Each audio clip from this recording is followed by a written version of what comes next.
Many role-playing games pride themselves on scope and scale, but few do as much with these elements as Xenoblade Chronicles X. There are moments when Mira, the exotic world of X, feels like it's swallowing you whole. Cascading mountains are dwarfed by lumbering, four-legged monsters that look as though they could kill someone by sneezing on them. So often, open worlds exist solely to house activity, serving as playgrounds for minigames, collectibles, and side objectives. While that's still somewhat true here, Mira often provides enough wonder on its own. No game this year has made us stop and stare as often as this one. Is this the spot? What makes Mira so remarkable is how natural it is, despite featuring distinctly alien elements like glowing blue fungi, jagged green crystals, and towering ruins. Getting from place to place, especially in the beginning, is sometimes more challenging than fending off all the various beasts looking for a meal. Things like erratic rock formations, expansive bodies of water, and overgrown tree roots often make the journey to your next destination rather circuitous. Much like an actual explorer, you'll often run into dead ends, forcing you to reroute.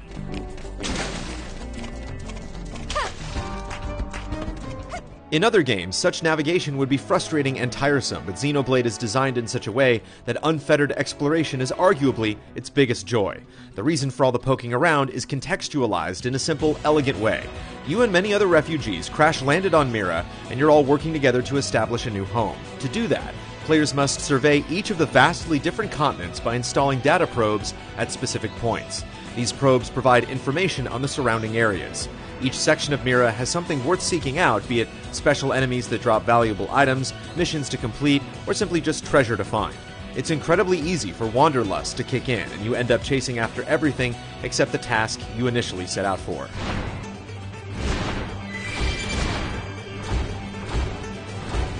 Thankfully, and probably necessary, is the fact that dying matters so little. It's not uncommon to see level 40, 50, 60, or even 70 enemies milling about amongst the lesser creatures. Some clever critters are even hidden underground or clinging to ceilings, just waiting for a careless and unfortunate adventurer to stroll by.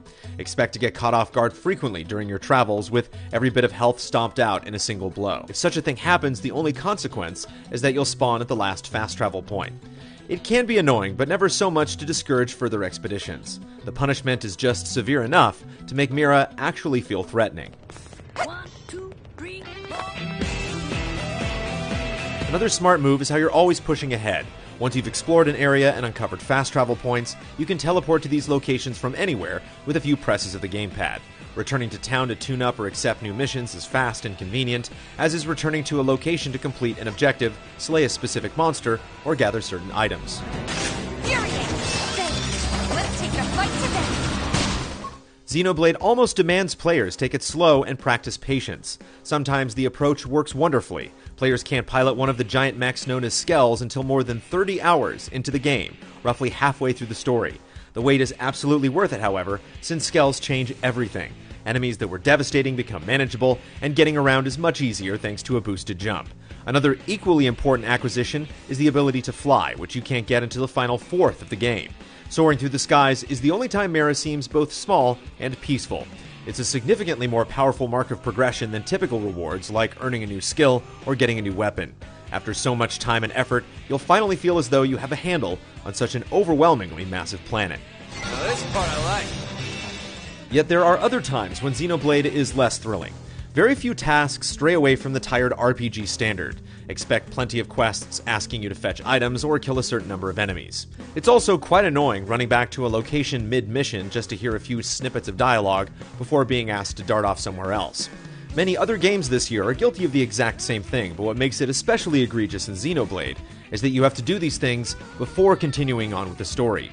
Every main mission comes with such prerequisites, some more ridiculous and tiresome than others. It's very clear that the game wants moments like the Skell to feel big, and they absolutely do, but the path to such moments could be more exciting and inventive. Hit him again for me! Put up a real fight! However, even the most mundane sections are underpinned with excellent combat. Built upon the framework in the first Xenoblade Chronicles, successful fights rely on using special techniques known as battle arts. These arts come from the 3 main classes and 12 subclasses the game offers, and players are encouraged to try as many as they see fit. The different arts include auras that have short-term effects, debuffs, and chain attacks. No single class can do everything necessary for efficient battles, requiring you to thoroughly understand what other party members are capable of.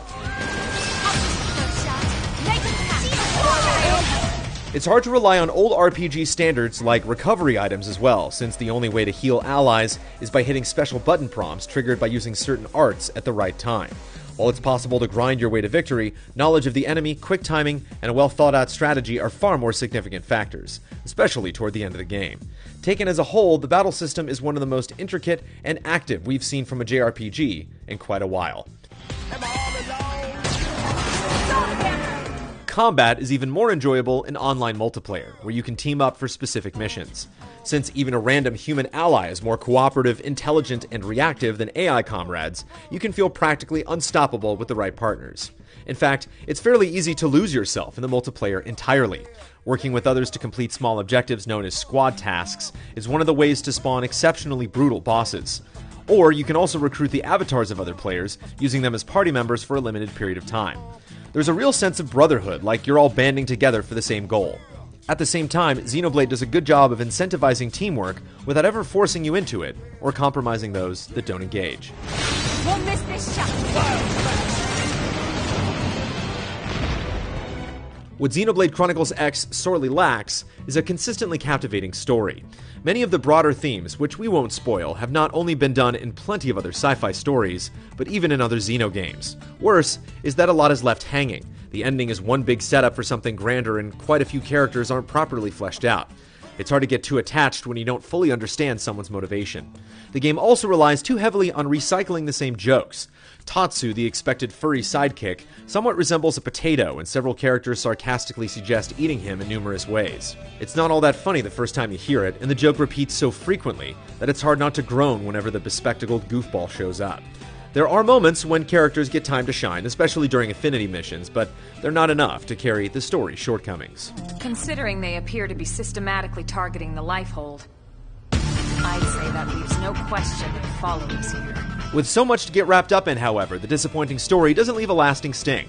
Even after 70 hours, there were things that surprised us, and there's still so much to uncover. You can't just casually stroll through Mira. The same is true of the game as a whole. Xenoblade Chronicles X throws a daunting amount of systems at players, all of which feed off of one another in fascinating ways. Surprisingly though, Xenoblade issues this challenge with confidence. It believes players have the determination and intelligence to see things through, leading to moments that stick with you because they feel truly earned.